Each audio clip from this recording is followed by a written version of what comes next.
প্রিয় দর্শক, এখন আপনারা দেখবেন চ্যানেল আই প্রতিদিনের আয়োজন সাম্প্রতিক বিষয় নিয়ে মুক্ত আলোচনার অনুষ্ঠান তৃতীয় মাত্রা। অনুষ্ঠানটি উপস্থাপনা এবং পরিচালনা করছেন জিল্লুর রহমান।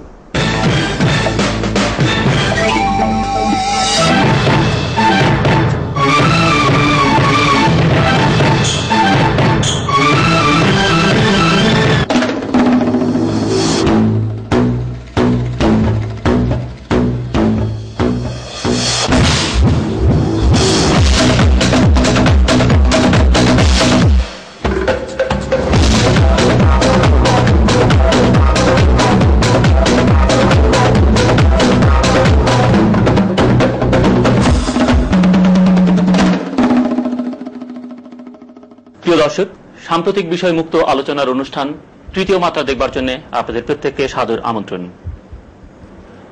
বাংলাদেশ একটি ছোট্ট গরিব দেশ। এই গরিব দেশের সব ঘরে ঘরে এখনো বিদ্যুৎ পৌঁছয়নি।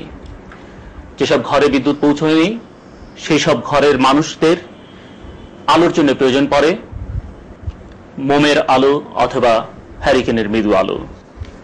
প্রায় সময়ই ওই সব ঘর থাকে অন্ধকার। আর যেসব ঘরে আলো পৌঁছেছে, বিদ্যুৎ পৌঁছেছে, সেগুলো কখনো আলো কখনো অন্ধকারে ঢাকা। আলো আর অন্ধকারের এই যে নিয়ন্ত্রণ আমাদের বিদ্যুৎ খাত, সেই বিদ্যুৎ খাতকে নিয়ে আজকে আমাদের তৃতীয় মাত্রার আলোচনায় অংশ নেবার জন্য আজ আমাদের স্টুডিওতে উপস্থিত আছেন গণপ্রজাতন্ত্রী বাংলাদেশ সরকারের মাননীয় বিদ্যুৎ প্রতিমন্ত্রী ইকবাল হাসান মাহমুদ এবং বিদ্যুৎ উন্নয়ন বোর্ডের প্রাক্তন চেয়ারম্যান অর্থাৎ পিডিবির প্রাক্তন চেয়ারম্যান নুরুদ্দিন মাহমুদ কামাল।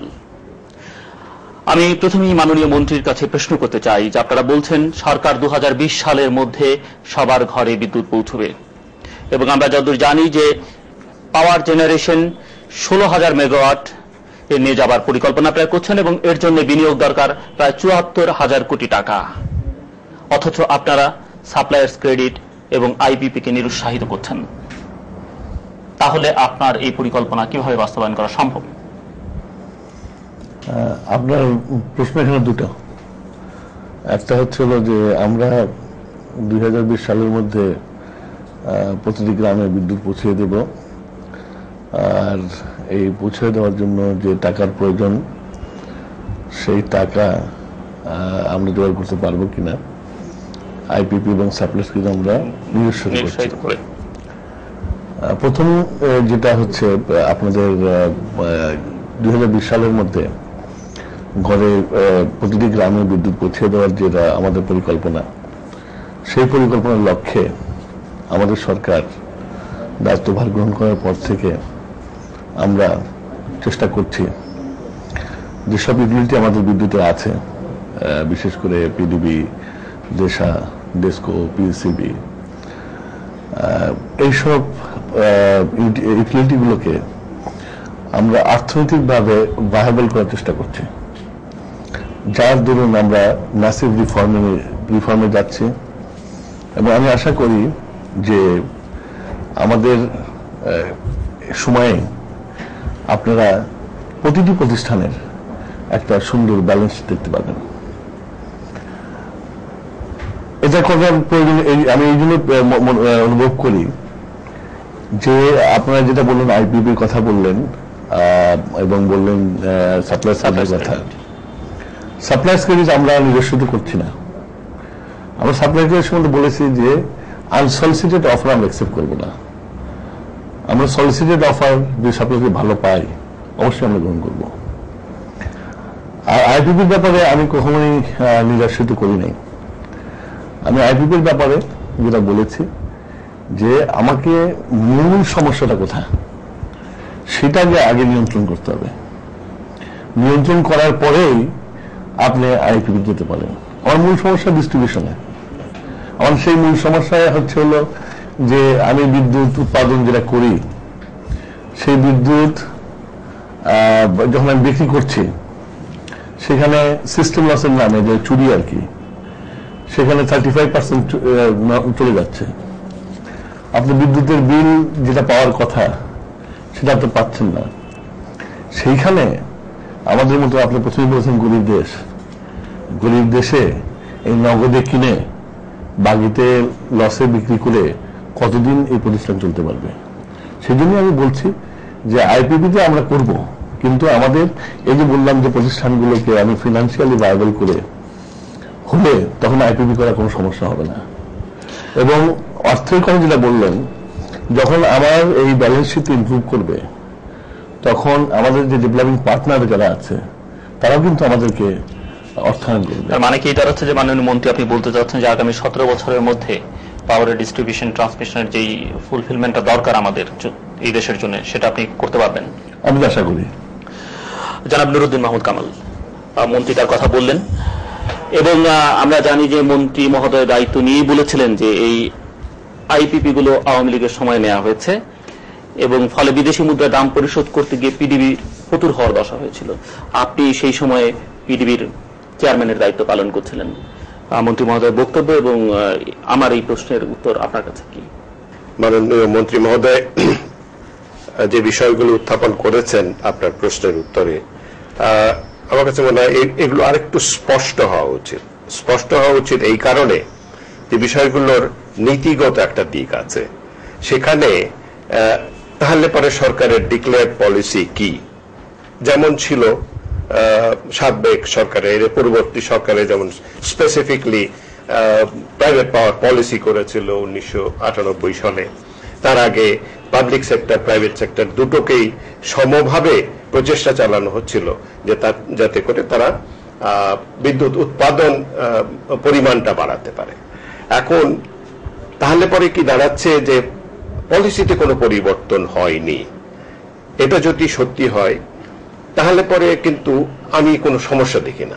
আমি সমস্যা দেখি না এই কারণে যে তাহলে পরে একটা কন্টিনিউটি থাকলো, যেটা নর্মালি যে কোনো সরকারে থাকে।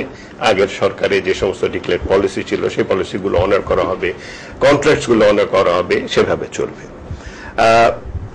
একটা বিষয় বিশেষভাবে উল্লেখ করা প্রয়োজন, 1994 সনেই কিন্তু দেশে প্রথম একটা রিফর্ম অ্যাক্ট অনুমোদিত হয় এবং বর্তমান সরকার সেই সময় ক্ষমতায় ছিলেন এবং তাদের সময় এই অ্যাক্ট এই রিফর্ম প্যাকেজটাও অ্যাপ্রুভড হয়। সেই রিফর্ম প্যাকেজ কিন্তু বাস্তবায়নের কালগুলো পিছিয়ে গেছে 2 বছর, অর্থাৎ 94 সনে হলেও 96 সনের পরে, 96 সনের শেষকালে এর আগের সরকার আসার পরেই তখন এর বাস্তবায়ন শুরু হয়।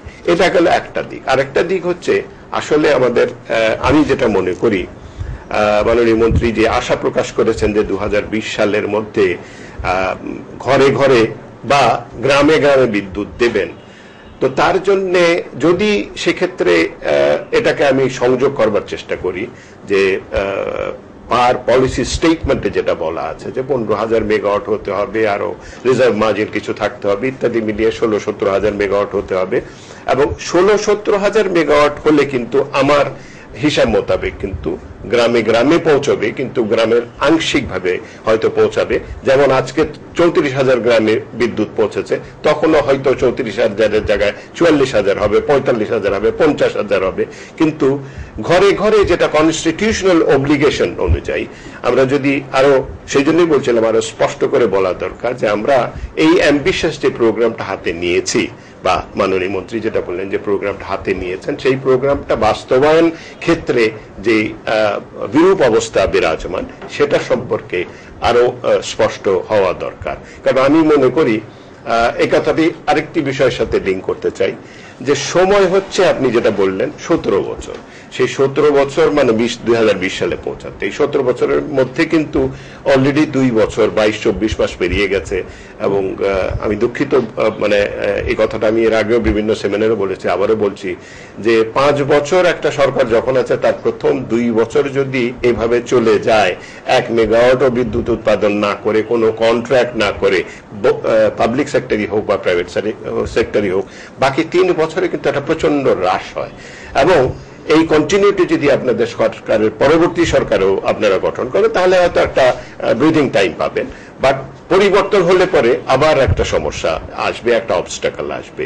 তো সেক্ষেত্রে আমি মাননীয় মন্ত্রীকে একটা অনুরোধ করব আরেকটু স্পেসিফিক বলা, সেক্ষেত্রে আপনাদের ডিক্লেয়ার্ড পলিসিটা কি। ধন্যবাদ কামাল সাহেব। আপনি যেটা বললেন যে রিফর্ম প্রোগ্রামটা 1994 সালে আমাদের আমলে এটা পাশ করা হয়েছিল, অ্যাকচুয়ালি কিন্তু আমরা যদি আপনার রিফর্মের কথা যদি বলেন, এই রিফর্মটা শুরু হয়েছিল প্রেসিডেন্ট জিয়া রহমান সাহেবের সময়। উনি যখন পল্লী বিদ্যুতায়ন বোর্ড করলেন আপনার, দ্যাট ওয়াজ দ্য বিগিনিং। তারপরে ডিসকন্টিনিউর ফলে এটা আর হয়ে ওঠে নাই, পল্লী বিদ্যুৎ চলেছে, কিন্তু বিদ্যুতের যে সার্বিক যে পরিবর্তন আনা সেটা হয়ে ওঠে নাই। তো 94 সালে আমরা করার পরে, সাহেব জানেন যে 94 সালের পরে 95 সালে একটা বছর আমরা সময় পেয়েছি, তারপরে 96 election. Last year of a government is election year, so গভর্নমেন্টের কনসেন্ট্রেট করা ডিফিকাল্ট হয়ে যায়। তো এইখানে আপনি যেটা বলছেন যে আমাদের ডিক্লেয়ার পলিসি যে আমাদের এখানে কন্ট্রাডিক্ট করছে, আমি মনে করি যে ডিক্লেয়ার পলিসি কন্ট্রাডিক্ট করছে না। আপনি যে ভয়টা পাচ্ছেন যে প্রথম 2 বছর আমরা এখন পর্যন্ত কোনো কন্ট্রাক্ট করিনি, আমাদের কোনো বিদ্যুতের প্রকল্প আমরা হাতে নেই। প্রথম 2 বছর আপনার এটা সত্য, আমাদের কোনো পাইপলাইনে কোনো বিদ্যুতের পাইপলাইন ছিল না, যার ফলে আমরা এসেই, আপনি নিজেই চেয়ারম্যান ছিলেন, আপনি জানেন যে একটা প্ল্যান্টের টেন্ডার করে কন্ট্রাক্ট লেভেল পর্যন্ত যেতে কতদিন সময় লাগে। ইট ইজ টেকনোলজি, এবং টেকনোলজি পারচেজ করতে গেলে আপনার নানান রকমের কোশ্চেন আসে, নানান রকমের ইমপ্রুভমেন্ট আসে এবং টাইম বেশি লাগে, যার ফলে আমরা নতুন টেন্ডার করে আমরা সবে 2টো প্রকল্প আমরা কন্ট্রাক্ট সই করেছি। তাছাড়া আমরা বড় পুকুরিয়া স্টার্ট করে দিয়েছি। আর সিদ্ধিরগঞ্জ যেটা রাসায়নিক করছে থার্মাল প্ল্যান্ট, আমরা ওইটাকে এক্সপেরিয়েন্স করেছি, এবং আমি আশা করি সিদ্ধিরগঞ্জ আগামী বছরে চলে আসবে, এবং 2005 সালে আমাদের বড় পুকুরিয়া চলে আসবে। তাছাড়া আমাদের পিকিং প্ল্যান্ট আমরা যেগুলো করছি এগুলো 14 মাসে হবে, এবং আমি মনে করি যে অতি শীঘ্রই আমরা এগুলো করতে পারবো। তাছাড়া সিরাজগঞ্জের যে জয়েন্ট ভেঞ্চারে আমরা যেটা করার জন্য টেন্ডার করেছি, আপনি জানেন যে ওইটা টেন্ডার করার পর আমাকে 1 বছর লেগেছে। 1 বছর লেগেছে, আমি এখন অফার পেয়েছি, আমরা এটা কাজ করছি। আমরা সিরাজগঞ্জটাও আমরা আশা করি যে আগামী অক্টোবর থেকে ল্যান্ড ডেভেলপমেন্টের কাজ শুরু হয়ে যাবে। মেঘনাঘাট আমরা নতুন করে টেন্ডার করেছি, এবং মেঘনাঘাটের কাজও আমাদের শুরু হয়ে যাবে। ভেড়ামারাটাও আমরা পর্যালোচনা করছি। এগুলো আমরা we are starting. Once things are on the track, তখন দেখবেন যে আস্তে আস্তে সব চলে আসছে। কিন্তু সিদ্ধিরগঞ্জের এই প্রকল্পটি 1999 সালে চালু হওয়ার কথা ছিল সম্ভবত। আমরা যখন দায়িত্বভার গ্রহণ করেছিলাম, তখন আমি ওখানে যে সিভিল কনস্ট্রাকশনের মাটি থেকে ওঠে নাই, সেই লেভেলে পেয়েছিলাম আমি। তারপরে এই কয়েক মাসে অনেক মনিটর করে এটাকে মোটামুটি এখন একটা লেভেলে নিয়ে আসা হয়েছে, এবং আশা করা হচ্ছে মার্চ মাসের মধ্যে এটা কমিশনিং হবে। আমি যেটা বলছি আর কি আপনাদেরকে, সেটা হচ্ছে যে আপনি ডিক্লেয়ার পলিসির কথা বলছেন, ডিক্লেয়ার পলিসির সাথে কোনো কন্ট্রাডিকশন নাই। এটা হচ্ছিল যে how you want to move, আপনি কোন রাস্তায় যাবেন সেটা। আপনাকে ইলেকট্রিসিটি ইজ এ কমোডিটি, আমাকে এটা পয়সা বিদেশ থেকে আনি, যেখান থেকে আনি, আমাকে এই জিনিসটা তৈরি করতে হচ্ছে, বিক্রি করতে হচ্ছে, সেখান থেকে টাকা তুলে যাদের কাছে টাকা, তাদের টাকা ফেরত দিতে হচ্ছে আপনার। তো এই কমার্শিয়াল কমোডিটির কমার্শিয়ালিটি যদি আমি এস্টাবলিশ না করতে পারি, আর যদি আমি বলি যে আমি 2020 সালের মধ্যে আমি এটা করব, এটা হবে না। সেই জন্য জনগণকে বোঝাতে হবে যে দিস ইজ যে প্রোডাক্ট, আর 10টা জিনিস বাজার থেকে যেমন কেন পয়সা দিয়ে, এটাকে পয়সা দিতে হবে।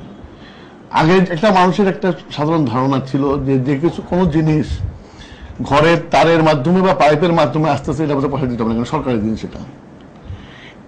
এই যে মানুষের যে কনসেপ্টটা, এই কনসেপ্টটাকে চেঞ্জ করার জন্য আমরা চেষ্টা করছি। এবং যেটা বললাম যে প্রথমে আমি বলেছি যে ইউটিলিটি গুলোকে যদি আমি আমার এইম হচ্ছে যে ইউটিলিটিকে যদি আমি যে ব্যালেন্স শিট গুলোকে যদি আমি প্লাসে না আনতে পারলে লেভেলে আনতে পারি, ব্যালেন্সে যদি আনতে পারি যদি আমি, তাহলে money will not be problem. কেননা আমি তো কথা বলছি, গতকালও আমি এশিয়ান ডেভেলপমেন্ট ব্যাংকের সাথে কথা বলেছি, they said that OCR fund থেকে তার টাকা দিতে পারে আমাদেরকে। তো এইটাকে আগে ড্রেস করতে হবে আমাদেরকে। সাইড বাই সাইড আমরা পরিকল্পনা করে অর্থায়নের ব্যবস্থা করতে হবে, সো দ্যাট এটা রেডি হয়ে গেলে বিদ্যুৎটা যেন আসে। সেটা আপনার আমাদের এখন আমরা চেষ্টা করছি। আপনি জানেন যে আমাদের ডিমান্ড কার্ভটা ইটস ভেরি ব্যাড। তো আমাদেরকে এখন আমরা পিকিং প্ল্যান্টে বেশি যাব না বেস প্ল্যান্টে বেশি যাব, এগুলো আমাদেরকে ঠিক করে যে প্ল্যান আমরা তৈরি করেছি আপনার, কয়টা বেস প্ল্যান করবো, কয়টা পিকিং প্ল্যান করবো, তো আমাদের পিকিং প্ল্যান্টের কাজগুলো চলছে। আর বেস প্ল্যান্টের জন্য আমরা পিকিং প্ল্যান্ট ন্যাচারালি আপনার এটা প্রাইভেটকে দিলে তাদের ওই দিনে 6 ঘন্টা চালালে যে ট্যারিফ চাইবে সেই ট্যারিফ দেওয়া সম্ভব হবে না, it has to go to government. আর বেস প্ল্যানগুলো আমরা জয়েন্ট ভেঞ্চার এবং আইপিপির মাধ্যমে করার চেষ্টা করছি আমরা। তো এবং এই গতিতে যদি আমরা চলতে পারি এবং আমাদের ব্যালেন্স শিটটা ঠিক করতে পারি, আমি মনে করি যে আপনার 2020 সালের মধ্যে গ্রামে গ্রামে বিদ্যুৎ সম্ভব হবে। এইখানে আপনি একটা জিনিস বলেছেন যে গ্রামে যাবে, কিন্তু ঘরে ঘরে যাবে কিনা। ন্যাচারালি আপনার ইকোনমিক ভায়াবিলিটি আমাকে দেখতে হবে। আপনার যদি কেউ যদি আমাকে বিদ্যুতের বিল না দিতে পারে, আর তো অ্যাফোর্ড যদি না করতে পারে, সেটা ওয়াইডিং যদি না করতে পারে, ন্যাচারালি সে বাড়িতে যাবে না আপনার বিদ্যুৎ। আমি তো বলছি যে বিদ্যুৎকে এখন আপনি কমার্শিয়ালি ব্যবহার করতে হবে আপনার। আর কমার্শিয়ালি ব্যবহার করতে হলে যেখানে যে ঘরে ওয়ারিং হবে না সেই ঘরে তো বিদ্যুৎ যাবে না আপনার। তো এটাও তো আমাদের মাথায় রাখতে হবে। আপনি কি মনে করছেন মন্ত্রী বললেন? এবং আপনাকে আমি আইপিপি এর কথা জিজ্ঞেস করেছিলাম যে এই যে বিদেশি মুদ্রায় দাম পরিশোধ করতে গিয়ে পিডিবির ফতুর হওয়ার দশা, যেটি মাননীয় মন্ত্রী মহোদয় একসময় বলেছিলেন। এবং আমরা জানি যে এখন যে 3500 মেগাওয়াট বিদ্যুৎ উৎপাদিত হয় তার মধ্যে 1290 মেগাওয়াটই আইপিপি থেকে, এবং সেটা না হলে বোধহয় বাংলাদেশকে আরো অন্ধকারে থাকতে হতো। আমি আইপিপির ইস্যুটা একটু পরে আসছি। আমার উদ্দেশ্য ছিল মাননীয় মন্ত্রীর কাছে যে ডিক্লেয়ার্ড পলিসি বলতে একটা বিষয় আপনি স্পষ্ট করেছেন। আমার কথাটা হচ্ছিল যে a part of the declared policy should be, যেটা এতদিন পর্যন্ত দেশের পূর্বাঞ্চলে সমস্ত বিদ্যুৎ কেন্দ্র স্থাপিত হচ্ছিল, এসেনশিয়ালি বিকজ যে এইখানে গ্যাস পাওয়া গেছে এবং গ্যাসের ডিস্ট্রিবিউশন এখানে হয়েছে, এবং দেশের বর্তমান অবস্থা হচ্ছে অলমোস্ট অ্যাবাউট 85% বিদ্যুৎ এইদিকে উৎপাদন হয়। তো এই যে একটা ভারসাম্য অবস্থা দেশের পশ্চিমাঞ্চল, আমি ব্যক্তিগতভাবে মনে করি একটা জ্বালানি ভূভক্ষ এলাকা, এবং সেখানে গ্যাস পাওয়া যায়নি, কয়লা পাওয়া গেছে, কয়লার উত্তোলন শুরু হয়নি, কবে শুরু হবে এটা সম্পর্কে এখনো নিশ্চয়তা পাওয়া যায়নি। সেক্ষেত্রে গ্যাস কিন্তু অলরেডি চলে গেছে 1999 সনের, এবং 1999 সন থেকে আজকে 2003 সাল হিসাব করলে পরে 4 বছর হয়ে যায়। আপনাদের সময় ছাড়াও এর আগের সরকারও এই সম্পর্কে কোন রকম সিদ্ধান্ত নেয় নেই যে এক্সপানশনটা কি করবে, নেটওয়ার্ক এক্সপানশনটা কি করবে। সম্প্রতি মাননীয়, আমি একটু শেষ করি মাননীয় মন্ত্রী, এই সম্প্রতি মাননীয় প্রধানমন্ত্রী স্পষ্টভাবে বলেছেন বগুড়াতে গ্যাস যাবে। বগুড়াতে গ্যাস যাওয়ার উদ্দেশ্যটাই হচ্ছে যে বগুড়াতে আপনার বিদ্যুৎ উৎপাদন হবে এবং অন্যান্য এর সাথে অন্যান্য ব্যবহারগুলো এগিয়ে আসবে। কাজেই আপনার ডিক্লেয়ার্ড পলিসি, আমি প্রশ্নটা করেছিলাম যে আপনার ডিক্লেয়ার্ড পলিসিটা কি is it at variance with what was there existing earlier on. তাই যদি থাকে, আগের সরকারের যে ডিক্লেয়ার্ড পলিসি ছিল সেই পলিসি অনুযায়ী যদি থাকে, তাহলে পরে আমি মনে করি না আপনারা 2020 সালে, আমি ব্যক্তিগতভাবে মনে করি না 2020 সালের মধ্যে যেটা অ্যাম্বিশিয়াস একটা প্রোগ্রাম হাতে নিয়েছেন সেটা বাস্তবায়ন করা সম্ভব না। এটা আমার ব্যক্তিগত মতামত। কারণ যেই পদ্ধতিতে যে ডিক্লেয়ার পলিসিতে যেভাবে এগিয়ে যাচ্ছিল, সেই ডিক্লেয়ার পলিসি আমার মনে হয় না সেটা স্পষ্ট এবং ফরওয়ার্ড লুকিং। যতক্ষণ পর্যন্ত ফরওয়ার্ড লুকিং একটা পলিসি না আসবে, ক্লিয়ারলি স্পেল আউট করবেন যে ধরেন IP between IPP and public sector, তখন সরকার ডিক্লেয়ার না করলেও বলা হয়েছিল যে শতকরা 25% মাত্র আইপিপি আসবে, বাকি 75% পাবলিক সেক্টরতে আসবে। তো আপনারা যদি সেই পদ্ধতিতে চলেন এবং আপনাদের বিনিয়োগ করার মতো পয়সা না থাকে, তাহলে পরে হাউ ডু ইউ অ্যাসিউম যে এটা ভবিষ্যতে এগিয়ে যাবে। আমি তৃতীয় প্রশ্নটা, তৃতীয় আরেকটি ইস্যু তুলেছিলেন আইপিপির, কুইকলি একটা কথা বলছি। আমি এটাকে আগে বলি আপনাকে, যে আপনি যেটা বলছেন যে ডিক্লেয়ার পলিসি যেটা আছে এবং আমরা কি করছি আপনার উত্তর পশ্চিমাঞ্চলে যে প্ল্যানটা আছে, আমাদের যে মাস্টার প্ল্যান যেটা আছে সেই অনুসারে আমরা এগোচ্ছি কিনা। আপনি ইউ আর রাইট যে আজ অবধি যত পাওয়ার স্টেশন আছে এদিকে আছে, কারণ হলো গ্যাসটা এইদিকে, গ্যাসের লাইন চলে গেছে যমুনার ওপারে, অনেকদিন হলো চলে গেছে আপনার। তো সেই গ্যাসের প্ল্যান অনুসারে একটা সিরাজগঞ্জে 450 মেগাওয়াট পাওয়ার স্টেশন আর ভেড়ামারাতে একটা হওয়ার কথা আপনার। তো আমরা দায়িত্বভার গ্রহণ করার পরে সিরাজগঞ্জের যেটা পাওয়ার প্ল্যান্ট সেটার ব্যাপারে আমরা টেন্ডার করেছি এবং বলেছি আপনার টেন্ডার এসেছে এবং অক্টোবর মাস থেকে আমাদের এটার আর্থ ফিলিং এর কাজ শুরু হয়ে যাবে আপনার। ভেড়ামারা নিয়ে আমরা অলরেডি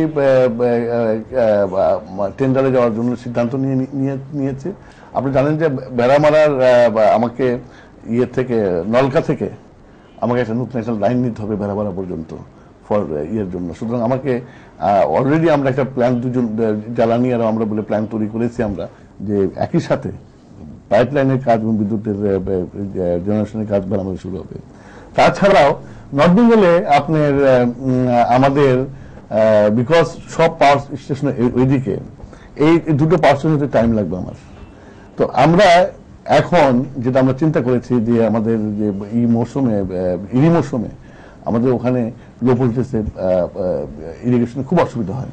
সেই জন্য আমরা আগামী 1.5 বছরের মধ্যে আমরা একটা রাজশাহীতে 30 মেগাওয়াট, একটা আপনার সৈয়দপুরে 30 মেগাওয়াট, আর একটা বগুড়াতে 30 মেগাওয়াট, 3টা পাওয়ার স্টেশন আমরা বসাবো, যেটা অলরেডি আমরা পিপি পাঠিয়ে দিয়েছি এবং আমি আশা করি যে আগামী 1 মাসের মধ্যে এটা আমরা খুব আর্জেন্টলি করছি, কারণ আমরা চেষ্টা করছি যে যত জলদি সম্ভব আমাদের এই মৌসুম ধরার জন্য। তো এইটা আমরা আমাদের ক্যাশ দিয়ে করবো আপনার। আর এই যে সিরাজগঞ্জে যেটা বললাম, এটা অলরেডি জয়েন্ট ভেঞ্চারে করছি আপনার। আর ভেড়ামারাতে সেটা আমরা উই আর ট্রাইং বোথ। যদি আমরা এর মধ্যে ফান্ড পেয়ে যাই, এশিয়ান ডেভেলপমেন্ট ব্যাংক বলছে যে তারা পাওয়ার জেনারেশনে ওসিআর থেকে আমাদের টাকা দিবে, যদি সেটা দেয় তাহলে হয়তো আমরা গভর্নমেন্ট থেকে করতে পারি, অথবা আমরা জয়েন্ট ভেঞ্চারে করতে পারি। আমরা একটা মিক্সড ফর্মুলাতে আমরা যাব এই ব্যাপারে। তো এদিক দিয়ে আপনার আমি মনে করি যে আমরা যেভাবে এগুচ্ছি, we are in right track. Only thing that যে আমাদের মাইন্ড অ্যান্ড হেড যদি আমরা টুগেদার করতে পারি, তাহলে আমি মনে করি it will not be difficult to achieve hour গোল 2020। আমি কিন্তু স্যার এখনো খুব স্পষ্ট নই, বুঝতে পারলাম না, কারণ বিদ্যুৎ সিস্টেম শুধুমাত্র জেনারেশন না, এর সাথে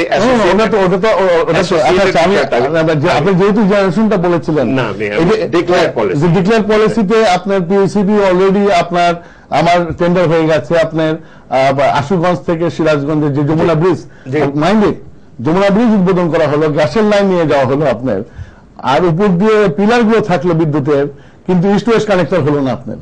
I am depending on only one east west connector, যে 1977 করা হয়েছিল আপনার। আমরা আসার পরে তড়িঘড়ি করে আপনার এডিবির কাছ থেকে আলোচনা করে টাকা পেয়েছি আমরা, টেন্ডার অলরেডি হয়ে গেছে আপনার। এটা east West connector, second east West connector হচ্ছে আপনার, এবং আমরা ম্যাসিভ ট্রান্সমিশনের কাজ হাতে নিয়েছি। আপনার বাগাবাড়ি থেকে সর্দি হচ্ছে, খুলনা থেকে আপনার পর্যন্ত সৈয়দপুর পর্যন্ত হচ্ছে, এই নেটওয়ার্ক গুলো আপনার কাজ চলছে। এদিকে আপনার মেঘনাঘাট থেকে যেটা করার কথা ছিল আপনার ট্রান্সমিশন, সেটা অলরেডি হয়ে গেছে, যার জন্য আমরা মেঘনাঘাট ইভ্যাকুয়েশন করতে পারছি, মেঘনাঘাট 2 তো আমরা ইভ্যাকুয়েশন করতে পারবো। এবং ঢাকাতে আপনার আমাদের যে সার্কেল যে নেটওয়ার্ক করার কথা, সাবস্টেশন বসানোর কথা, তার প্রায় 60% হয়ে গেছে, আরো 40% আমরা এক্সপেডিশন করছি।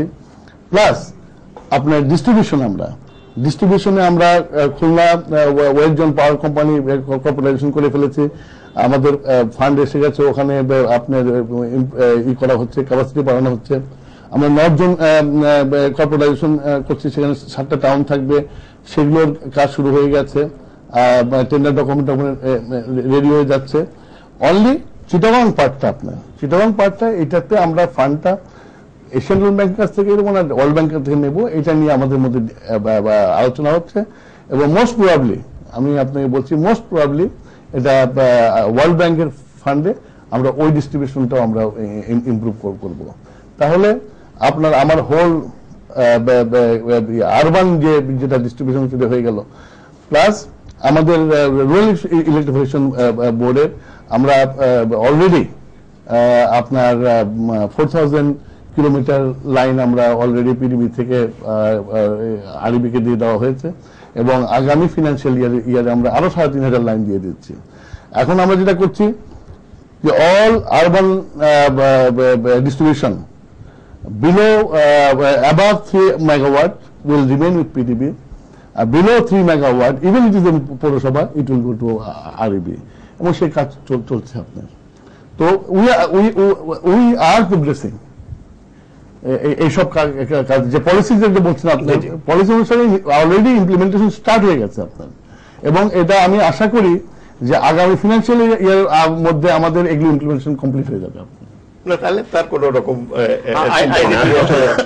আসলে আমি যে কথাটা হয়তো বোঝাতে পারিনি বা যেটা বলতে চাচ্ছিলাম, দেশের পশ্চিমাঞ্চল সম্পর্কে আপনারা কিন্তু এখন পর্যন্ত বলছেন না। যেমন আপনি বলছেন 30 মেগাওয়াট, 20 মেগাওয়াট।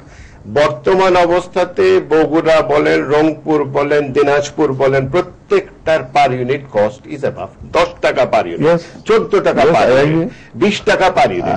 সেক্ষেত্রে আমার বলার উদ্দেশ্যটাই ছিল যে আপনারা 100 মেগাওয়াটের পাওয়ার ইউনিট কেন চিন্তা ভাবনা করছেন না 100 মেগাওয়াট প্লাস? এই কারণে 100 মেগাওয়াট প্লাস যদি করা হয় তাহলে cost per unit, if it is a combined cycle, it's only more variant. তা না করে আপনার যদি ছোট মেগাওয়াটের বিদ্যুৎ উৎপাদন কেন্দ্র করা হয় তাহলে পরে আবার 2 বছরের মাথায় আমাদের ঢাকা শহরে যেরকম রাস্তা তৈরি করা হয়, আইল্যান্ড প্রতি বছর প্রতি সরকার বদলানো হয়। আমাদের ওই 30 মেগাওয়াট এই জন্যই করছি আমরা, আমাদের মাথার মধ্যে তো এইটা আছে আপনার, এগুলো আসছে আমি সেই পুকুরে আসছে, তখন আবার এগুলো আবার বেশি করে পুরনো কথা 6-7 বছর ধরে চলতেছে এবং কনস্ট্রাকশন কথা করে ফেলেছি, দেখে আসবেন। আমি দেখে আসছি, কারণ আমি তো শুরু থেকে মেইন পাওয়ার কাজ আপনার প্রায় আমরা 30% করে ফেলেছি। আমি তো সেটার জন্য আপত্তি বলছি না, আমি বলছি যে তাহলে পরে আপনি দেশের পশ্চিমাঞ্চলে আপনার আগামী 5 বছরে, দেশের এখন যে অবস্থা, আগামী 5 বছরে have you taken any decision or are you on verge of taking any decision যে আগামী 5 বছরে বা আগামী 4 বছর আপনারা যে সময়টা আছেন সেই সময় দেশের পূর্বাঞ্চলে কোনো বিদ্যুৎ কেন্দ্র স্থাপন করবেন না, কারণ ইটস অলরেডি ওভারলোডেড। দেশের পশ্চিমাঞ্চলে করবেন for 2 things, 1 transmission and distribution এফেক্টটা ইমপ্রুভ করার জন্য এবং ট্রান্সমিশনের যে লসেস গুলো হয় সেটা কম করানোর জন্য। আপনার ডিস্ট্রিবিউটেড জেনারেশন যদি হয়, যেমন বললেন বগুড়া হোক, সেটা যশোর হোক, কুষ্টিয়া হোক, খুলনাই হোক, সেই সমস্ত জায়গাতে যদি ডিস্ট্রিবিউটেড জেনারেশন হয় 100 মেগাওয়াট, 150 মেগাওয়াট, এরকম 5টা-6টা কেন্দ্র হয়, প্লাস পল্লী বিদ্যুৎ সমিতির যে মডেল আছে সেই তার মডেল অনুযায়ী যদি 10 মেগাওয়াটে, তাদের অলরেডি আছে 67টি পিবিএস, এবং দেশের পশ্চিমাঞ্চলে নতুন পিবিএস যদি ওপেন করে, ধরেন 100টা এরকম পল্লী বিদ্যুৎ সমিতি হলো, 100 মাল্টিপ্লাইড বাই 10, 1000 মেগাওয়াট। কাজেই এগুলোকে টোটালি ডিসেন্ট্রালাইজ করা যায়। আমি ব্যক্তিগতভাবে মনে করি যে দেশের পূর্বাঞ্চলে আর কোনো বিদ্যুৎ কেন্দ্র আগামী 3, 4, 5, 7 বছর হওয়া উচিত না। এটা আমার ব্যক্তিগত অভিমত, এটা আপনার হয়তো নজরে আনলাম। এটা এই বিষয়টা সম্পর্কে আমি আমাদের পশ্চিমাঞ্চলে যেটা বললেন, আপনার পশ্চিমাঞ্চলে আমাদের ক্লিয়ার একটা প্ল্যান আছে, সেটা হচ্ছে যে আমি যদি খুলনাকেও যদি আজ করি তাহলে খুলনা বা খুলনাতে আমরা যদি 210 মেগাওয়াটের পাওয়ার প্ল্যান্ট বসাই, আর আপনার সিরাজগঞ্জে 450, তারপর আপনার ভেড়ামারা 450, আর 250 হলো আপনার ইয়েতে বড়পুকুরিয়া, এই সব মিলে আবার 1500 মেগাওয়াট আমরা চেষ্টা করছি যে আমাদের 2006 সালের মধ্যে এগুলোকে কমিশন করার জন্য। তো এবং এই চেষ্টা এফেক্টিভলি আমরা চেষ্টা করছি। 210 মেগাওয়াটটা বাদ দিয়ে করেন মেহরবানি করে, আমি কেন কাহিনীটা বলি। 210 মেগাওয়াটের স্টোরি হলো এই সিদ্ধিরগঞ্জ থেকে শুরু হয়েছে বা ঘোড়াশাল থেকে শুরু হয়েছে। ঘোড়াশাল 5th ইউনিট টুক 9 years, 9 বছর সময় লাগিয়েছে 210 মেগাওয়াট। ঘোড়াশাল 6th ইউনিট টুক 7 years, রাউজান 1st ইউনিট টুক 5 years, রাউজান 2nd টুক অলমোস্ট 5.5 years। 210 মেগাওয়াট যে স্টিম টারবাইন গুলো, যে সমস্ত রাশিয়ান বা চাইনিজ অরিজিনের যে সমস্ত প্লান্ট গুলো প্রচন্ড রকমের দীর্ঘসূত্রিতা এর মধ্যে ইনভলভ। 1, 2 হলো technologically they are very backward looking, not forward looking, এখন থেকে 30 বছর পুরনো। সেক্ষেত্রে একটা চিন্তা ভাবনা কি করা যায় না যে আপনারা সেগুলো কম্বাইন্ড সাইকেল ডে প্ল্যান্ট গুলো চিন্তা ভাবনা যদি করেন combined cycle day as oppose to that, কারণ আজ থেকে 210 কম্বাইন্ড সাইকেল করছি আমরা, 210 খুলনা কম্বাইন্ড সাইকেল করছি আমরা, করছি আমরা। এটা আপনার আগের সরকার একটা আনসলিসিটেড অফার, চাইনিজ অফার করেছিল আপনার, সেটা আমরা পরীক্ষা করে দেখছি যেটা নেওয়া যায় কিনা, যদি না লাগতে পারি তাহলে আমরা আবার টেন্ডার করে আমরা করবো আর কি, এবং আমরা ডিসাইড করছি 3 মাসের মধ্যে কমপ্লিট করবো আমরা টেন্ডার করেছি। আপনি বিভিন্ন দুর্বলতা কাটাতে আমরা জানি যে আদায়যোগ্য বকেয়া বিদ্যুৎ বিলের পরিমাণ এই মুহূর্তে প্রায় 5,930 কোটি টাকা। এত টাকা আপনি কিভাবে আদায় করবেন? একদিন যেটা হচ্ছে না, এত টাকা কিভাবে আদায় করবো, এটা তো একটা বিরাট ভালো কোশ্চেন করেছেন আপনি। তার টাকাটা আদায় করা খুব ডিফিকাল্ট, এটা আমি স্বীকার করি।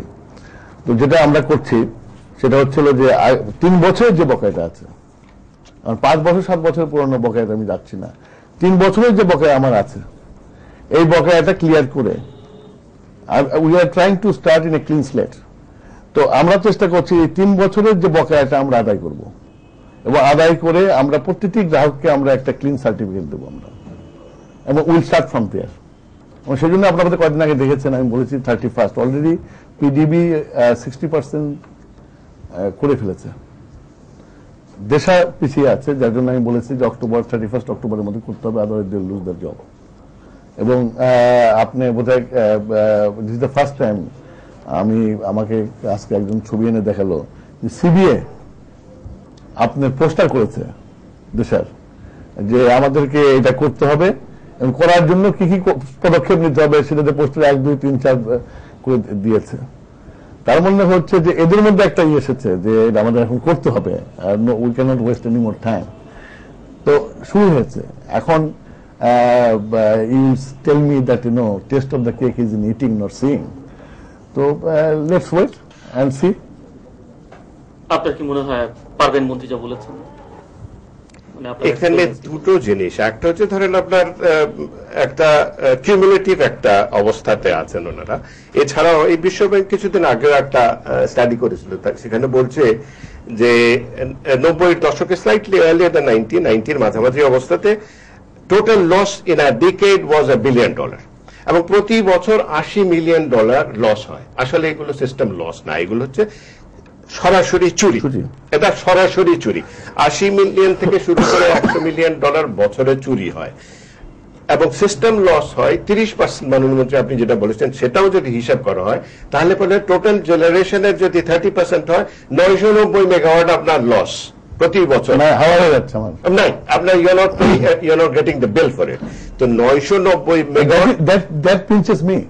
এক্স্যাক্টলি। এখন ওইটা তো what kind of business is this? না, এইটা তো এই একটা জায়গাতে the previous government fail, even previous government fail. তো এখন এটা আমি মনে করি this is a high responsibility for this government, যে বকেয়া বিদ্যুতের উপরে যদি হাত দেন, সিস্টেম লসের উপরে হাত দেন, 990 মেগাওয়াট যদি আপনার মানে 1000 মেগাওয়াট আপনার টোটাল জেনারেশনের যদি 3500 হয়, তার 3500 মেগাওয়াটের 1000 মেগাওয়াটই যদি আপনার লস হয়, তাহলে পরে whatever generation addition that you make, it will just go into the drain. Councillor, আপনারা জানেন না, when I took over, Dhaka Desher on an average collection was about 90 crore taka. And you know my last month collection? 178 crore taka. On an average. তাহলে পরে পেমেন্টটা করে না কেন বিপিডিপি কে? বিপিডিপি কে পেমেন্টটা তো আমি তো আসার পরে শুরু করলাম, অলমোস্ট 2 ইয়ার্স। আপনি আসার পরে 2 বছর হয়ে গেছে। এবং আপনার বিপিডিপি কে আগে তো পেমেন্ট করতেই না, এখন তো মাসে আমি কম্পেয়ার করি তাদেরকে যে 50 কোটি 60 কোটি 100 কোটি টাকা পর্যন্ত পেমেন্ট তাদের দিয়ে করিয়েছি। কারণ বিপিডিবিরও যেমন গ্যাসের পেমেন্ট করতো না, 9 মাস 10 মাসে বকেয়া ছিল, এটা কিন্তু আমি নামিয়ে এখন 3 মাসে নিয়ে এসেছি। আপনার বিপিডিবি এখন 3 মাসে নিয়ে আসছে, এন্ড 3 মাস ইজ এ গুড সাইকেল। আপনার অ্যাকসেপ্টেবল সাইকেল চলে আসছে আপনার। এবং দেশেরও I am quite confident that very soon in 2 months time আপনাদের দুজনের কাছে আমার একটা প্রশ্ন আছে, সেটা হচ্ছে যে এই অভিযোগটা রয়েছে যে বিদ্যুৎ খাত, পাওয়ার সেক্টরটা বাংলাদেশের সবচাইতে দুর্নীতিগ্রস্ত খাতগুলোর মধ্যে একটি, এবং অভিযোগ রয়েছে প্রায় সব সরকারের আমলেই পাওয়ার প্রকল্পগুলোতে একটা কমিশন প্রথা চালু রয়েছে। তো এই যে এত বড় দুর্নীতি, এবং দাতা গোষ্ঠী বলছে সব স্টাডিতে এটা পাওয়া যাচ্ছে, এটা কাটিয়ে উঠবার উদ্যোগগুলো কি? আর এই যে আমাদের যে ইফিসিয়েন্সি ডেভেলপ করবার, ডেসা বলেন, পিডিবি বলেন, এর মানে কি ইনিশিয়েটিভ গুলো আপনি নিচ্ছেন? এফিসিয়েন্সি ইমপ্রুভ করার জন্য দুর্নীতি যা বললেন, এই দুর্নীতি নিয়ে তো আলোচনা আছে, এবং এই সব জিনিসগুলো কাটিয়ে ওঠার জন্যই তো রিফর্মে আমরা গেছি এবং এফিসিয়েন্সি বাড়ানোর জন্যই আমরা কর্পোরেটাইজেশনে যাচ্ছি। আমরা কর্পোরেশনে যাচ্ছি এই জন্য জিনিসগুলো ছোট হয়ে আসবে এবং ট্রান্সপারেন্সি আসবে এবং এই অ্যাকাউন্টেবিলিটি আসবে। আপনার আমাদের পৃথিবীর পাওয়ার স্টেশনগুলো আছে, কোন পাওয়ার স্টেশন হওয়ার পরে কত টাকার বিদ্যুৎ পৃথিবীকে দিয়েছে হিসাব নাই তাদের কাছ থেকে আপনার। আর এটা যদি কর্পোরেটাইজ করি আমি যদি, তাহলে প্রতি মাসে তো বিলটা পৃথিবীর কাছে যাবে, জানবে কত টাকা বিদ্যুৎ বিক্রি করেছে তার কাছ থেকে, এবং এই টাকা দিয়ে তার স্যালারি দিয়ে এবং সব ওভারহেড কভার করে সে whether this power station making profit or not he can see. So এগুলো আমরা এস্টাবলিশ করছি এবং শুধু তাই না, যেগুলো আমরা কর্পোরেট করিনি এখন পর্যন্ত, যেমন ঘোড়াশাল, এখন প্রতি মাসে একটা হিসাব আসে আমার কাছে, আমি হিসাবটা নেই যে কত টাকা খরচ করেছে, কত বিদ্যুৎ উৎপাদন করেছে, এবং সেখান থেকে আমি বের করে পার ইউনিট বিদ্যুতের কষ্ট কত পড়েছে আমার। তো এগুলো করা হচ্ছে। মাননীয় মন্ত্রী, সরি এখানে একটু ইন্টারভিউ করি, সেটা হচ্ছে যে আপনি মাইক্রো লেভেলে বলছেন কর্পোরেটাইজেশনের কথা। the corporation, the organization itself, যেমন পাওয়ার ডেভেলপমেন্ট বোর্ডকে কর্পোরেটাইজ করার কথা কি আপনি কখনো চিন্তা ভাবনা করেছেন? If that be so, power development board will be holding company, precisely. এটাকে যদি হোল্ডিং কোম্পানি করা হয় তবেই সাবসিডিয়ারিগুলো অপারেট করবে। সবচেয়ে বড় কথা হলো চেয়ারম্যান সাহেব আপনার যে কাজটা করেন নাই আপনার সময়ে, আমি সেটা হাত দিয়েছি, and I have taken a big risk. If I become minister, I will do it. No, I was only a simple employee at that time. Chairman can start the process. সময় প্রায় শেষ। ছোট একটা প্রশ্ন আছে যে পৃথিবীর আইপিপি শেষ হলো না, আইপিপি ডিবেট তো শেষ হলো না সাথে আমার সাথে। আমি আইপিপি সম্পর্কে একটা কথা বোধহয় আর একটু স্পষ্ট বলা উচিত। Not only because it is cost effective, সবচেয়ে বড় যে জিনিসটা যেই কারণে আইপিপি আসছে, পৃথিবীময় আইপিপি আসছে বলে বাংলাদেশে আইপিপি আসছে বলে আমি মনে করি না। হোয়াট ওয়াজ নেসেসারি, বাংলাদেশের ইতিহাসে সবচেয়ে বেশি লোডশেডিং হয়েছে ডিউরিং দ্য পিরিয়ড লেট 96, 97, 98, এবং ওই সময় ওই সরকার বোধহয় 2 বছরও টিকতো না, কারণ একটা গল্প সেই সময় প্রচলিত ছিল, আগের সরকার গেছে সারে, এই সরকার যাবে তারে, এবং তারে যাতে না যায় সেই ভয়ই জেনারেশন। প্রধানমন্ত্রী তাই নাকি বলতেন, যে উনি বলতেন, সেই জন্যই আমি বলতে পারছি, তিনি বলতেন যে এই সরকার যাবে তারে। এখন আমাদের দায়িত্ব হচ্ছে এই তারের ব্যবস্থাটা উন্নতিকরণ করা, এবং তারের ব্যবস্থাটা সত্তর উন্নতি করার একটাই ব্যবস্থা তখন প্রচলিত ছিল, পাকিস্তানে হাব প্রজেক্ট, ফিলিপিন্সে প্রজেক্ট, বাজ মাউন্টেড পাওয়ার প্রজেক্ট, পাকিস্তানে একই ধরনের আইপিপি প্রজেক্ট। কিন্তু একটা ভালো জিনিস মাননীয় মন্ত্রী মাস্ট অ্যাপ্রিসিয়েট, সেটা হচ্ছে যে এই সাবকন্টিনেন্ট ছাড়াও ফিলিপিন্স, থাইল্যান্ডের মধ্যে সবচেয়ে কম পয়সায় আইপিপির, যেখানে 6 থেকে 7 সেন্টস এসেছিল, সেখানে এই আমাদের আইপিপি গুলো পড়েছে 2.73 সেন্টস থেকে 2.79 সেন্টস। এখন এর পরেও আমি একটা তথ্য নিয়ে আসছি, এর মধ্যে দেখতে পাচ্ছি বলা হচ্ছে যে আইপিপির কস্ট এফেক্টিভ হচ্ছে না। এখন কস্ট এফেক্টিভ হবে না যদি কোনো কারণে এটাকে এমন ভাবে তৈরি করা হয় যে যেটা অ্যাগ্রেট কন্ট্রাকচুয়াল প্রভিশন অনুযায়ী না নেওয়া হয়। আপনি দেশে লোডশেডিং চলতেছে, অথচ ফুল রিকভারি অফ দি আইপিপি করা হচ্ছে না, একটা ইস্যু আছে। তার সাথে সাথে বলা হচ্ছে যে পয়সা দিতে পারছে না। এই তো আপনি চাল কেনার জন্য দেশে $600 মিলিয়ন প্রতি বছর খরচ করা হয় তেল কেনার জন্য। তো এই তেল কেনার জন্য $600 মিলিয়ন কেনা হয়, খাদ্য ইম্পোর্ট করা হয়, এবং এই ধরনের ইম্পোর্ট কোথায় না করা হচ্ছে। কিন্তু যখনই এই ইস্যুটা আসে, বিদ্যুতের ক্ষেত্রে আসে, তখন আমি বুঝি না, যে কোনো সরকারি আসে তখন মনে হয় একটু সেন্সিটিভ হয়ে যায়, তখন বলে যে না এটা করা যাবে না, এটা করা যাবে বা এটা করা যাবে না। আমার মনে হয় যে আপনি ইউ ওভারকাম দিস ইনোভেশনস এবং গভর্নমেন্টকে অন্তত বোঝান। আমি আপনার আই নো ইউর আর্গুমেন্ট। আমার এখানে একটা প্রশ্ন আছে, যেটা নাকি আমাকে উনি প্রশ্ন করলো প্রথমে, যে আপনি আইপিপির বিরুদ্ধে। আমি সেটা বলেছি যে আমি আইপিপির বিরুদ্ধে না,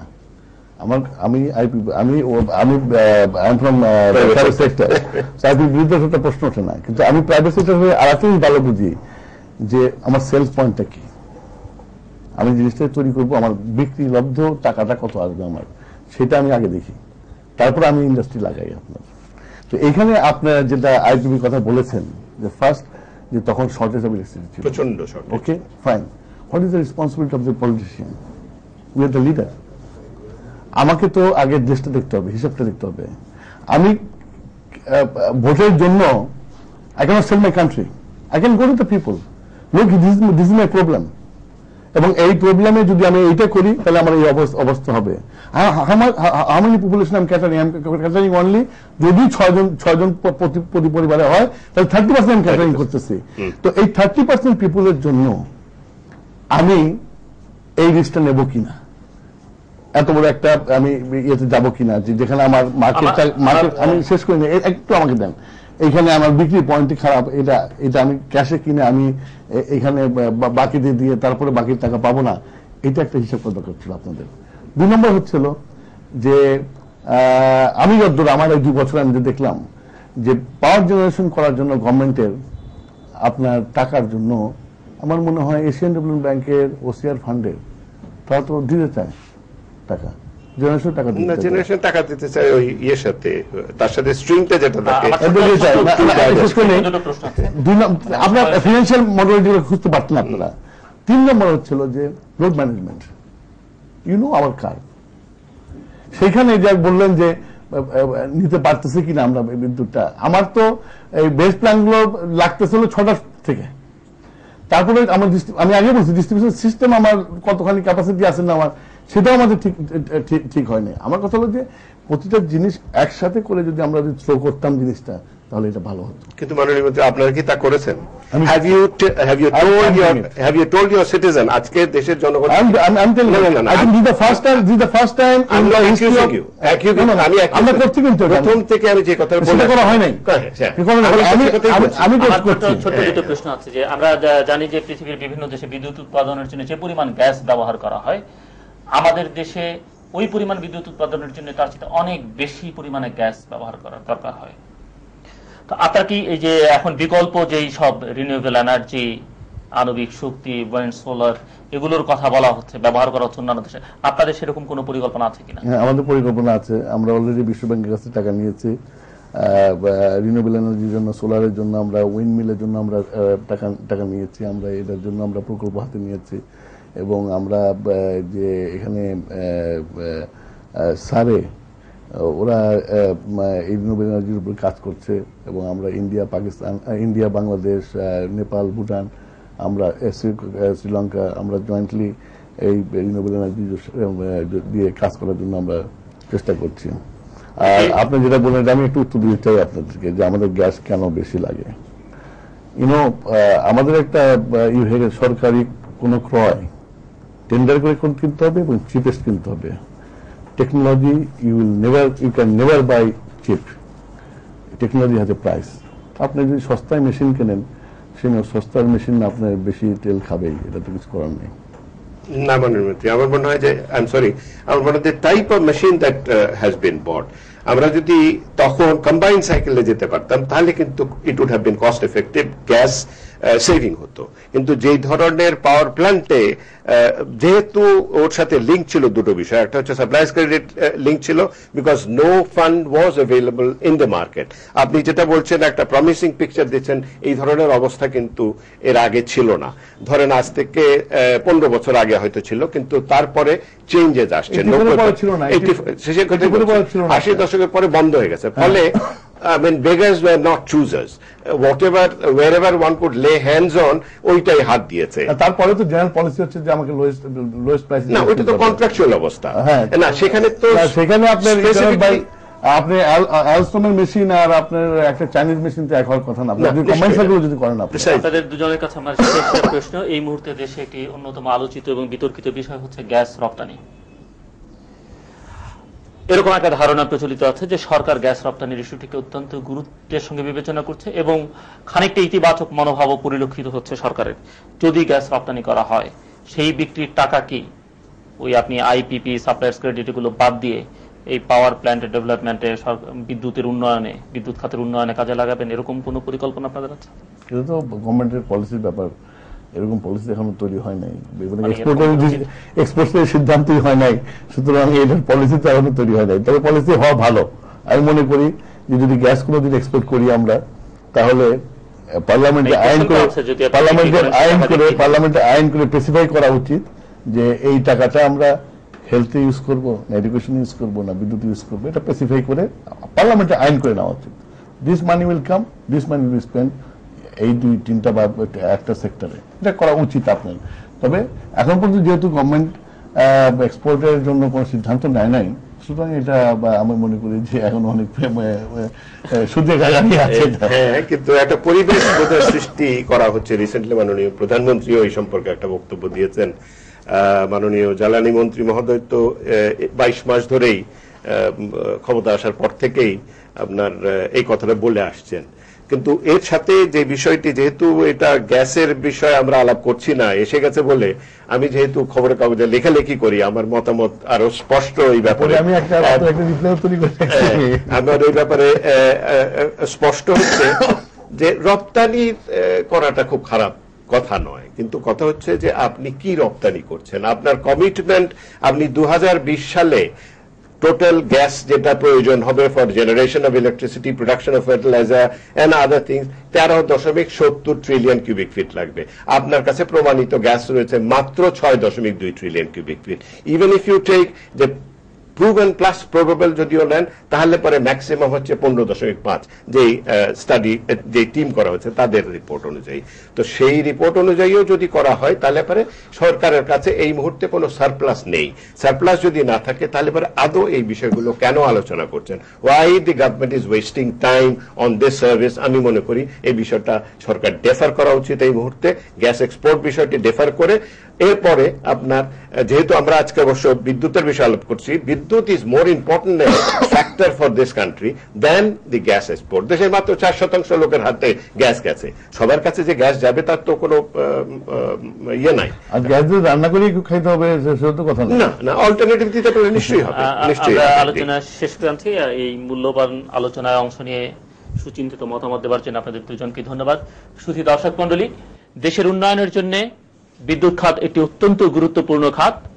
আজকের এই আলোচনায় মাননীয় মন্ত্রী অনেক পরিকল্পনার কথা শুনিয়েছেন, স্বপ্নের কথা শুনিয়েছেন।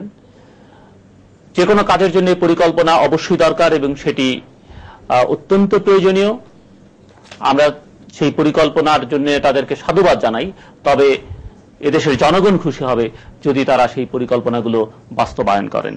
এই আলোচনা দেখবার জন্য আপনাদের প্রত্যেককে অসংখ্য ধন্যবাদ।